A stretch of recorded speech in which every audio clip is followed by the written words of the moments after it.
23 balita kurang gizi di bawah garis merah mendapatkan bantuan asupan gizi dari anggaran dana desa Lubuk Alung dari 701 anak balita yang ada di Nagari Lubuk Alung.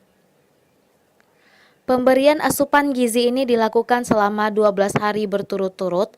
Jika masih belum membaik, maka untuk selanjutnya bayi kurang gizi diberi asupan sampai kondisi gizi balita melewati garis hijau KMS. Nagari Lubuk Alung bekerjasama dengan Dinas Kesehatan Kabupaten Padang Pariaman. Para ibu balita juga diajarkan untuk mencuci tangan bayi, sehingga kesehatan bayi tetap terjaga. Setiap balita mendapatkan asupan gizi Rp15.000 satu kali pertemuan selama 12 hari. Yadi, Kasih Pelayanan Nagari Lubuk Alung menyebutkan, Nagari telah menanggarkan Rp2.700.000 per 3 bulan.